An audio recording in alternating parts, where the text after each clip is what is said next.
final say on who plays these characters. Because you can imagine, they want control on how their show is presented in English. A girl played Ed, and a girl played Al. And Funimation really went around with auditions on, should we have a girl play Al? Or should we try to actually hire a 12-year-old kid? And that's problematic, you guys, and Aaron would be the first to agree. Children do not do well in boxes for hours. And you know the best part about Al? You know one of the hardest things about anime? He didn't have to match any lip flaps. That was saving, because it's hard work. And Aaron was wonderful, brilliant as Al. He was perfect. He is Al, as far as I'm concerned. He was great. And I can't imagine a girl playing it now. I can't imagine it. They auditioned, a lot of them. A lot of girls whose names you know well auditioned for Al. And in the end, Funimation decided to go with an actual young boy.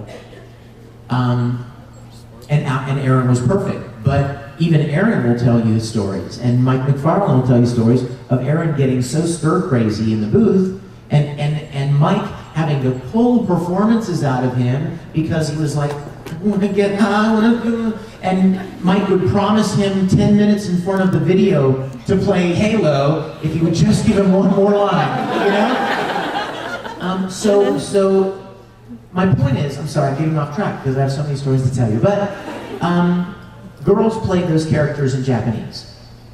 But when they came to America, Aniplex wanted Ed to be a little more masculine. Don't ask me why, but they weren't insistent that Ed be played by a girl because they hadn't played by a girl. That's my point. And if they had, I wouldn't have gotten the role. But when we started recording and I was listening to Romy, I'm like, oh my gosh, her performance is so awesome. I can't do that. I'm not a girl. I don't sound like that. There's a frailty. There is a softness about a female voice. It's so subtle.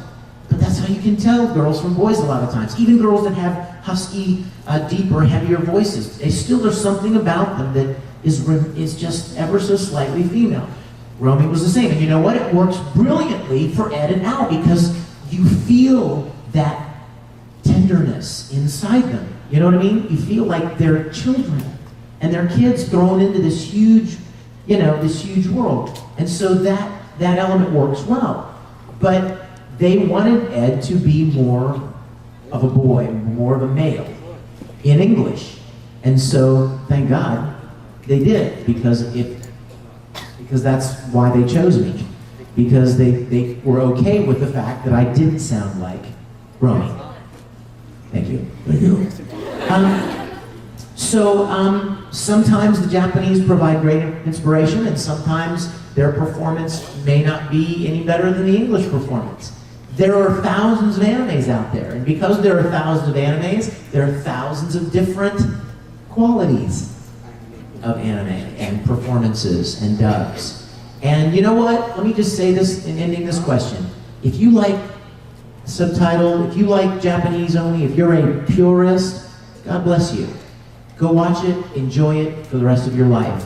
Don't trash people who can't speak Japanese and want to watch it in English.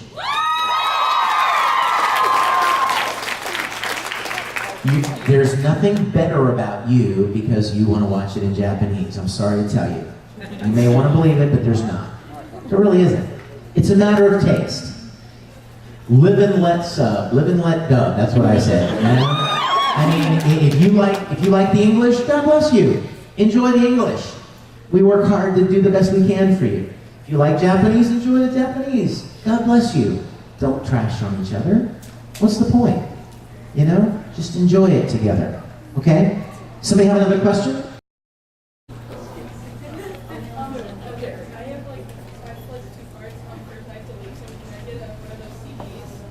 You sure may. I'm going to have you see. I'm going to be going over to the autograph tables right after this thing, and I'm going to sit there as long as I need to talk to everybody that wants to come by. And that's why I'm here. That's why I came. I didn't come to hang out in my room.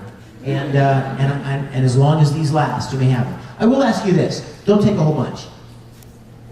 I know they're free. I know, but it's not. And it's not so that I don't want you to give one to your friend. It's not that. It's that I want the people that are actually here to be able to get one too. And let me tell you this. Oh, I'm so glad I remembered this. We put this on the Rangers website. This is available for free download on the Rangers website. So if you missed the discs, you can download it right from the Rangers website, and I would encourage you to do that. Go ahead. How did you get into playing Generator Gall? Generator Gall, I love that show. Oh my gosh.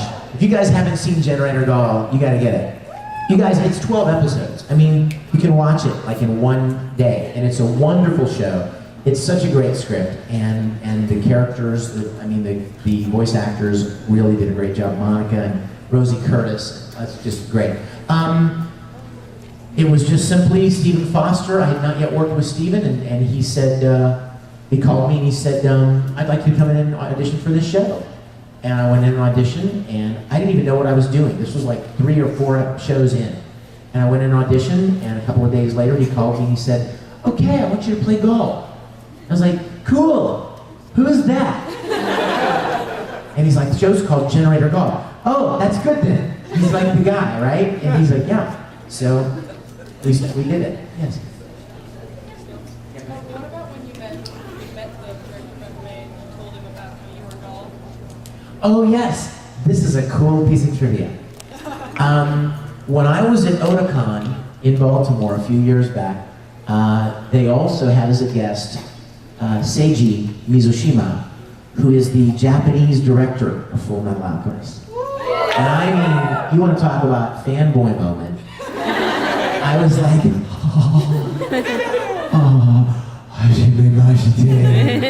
I'm so happy to meet him. And he was like, it was really neat because I didn't know who he was. And I mean, I didn't recognize him. I wouldn't recognize him in the crowd. And we were at a guest get-together. It was the first night.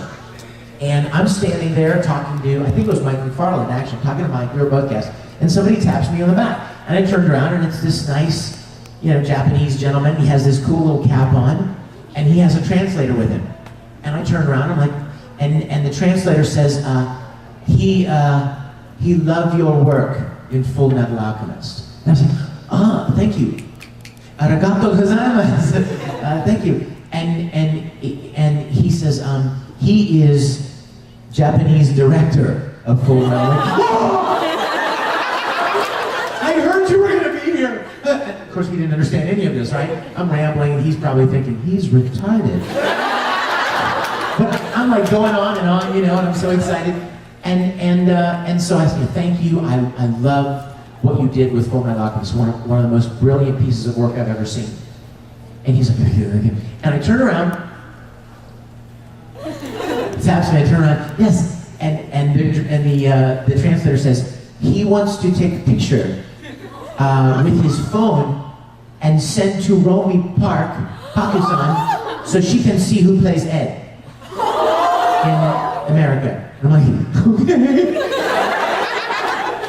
So, and they took a picture of us, and then the next morning we were at breakfast, and I'm getting a croissant or something. Ohayou gozaimasu, and he's like, for you. And he gave me this little Edward Elric charm. And I was like, and I'm like, crap, I don't have anything to give him. I was wearing a Full Metal Alchemist ring. It had the Flamel symbol on it. And I was like,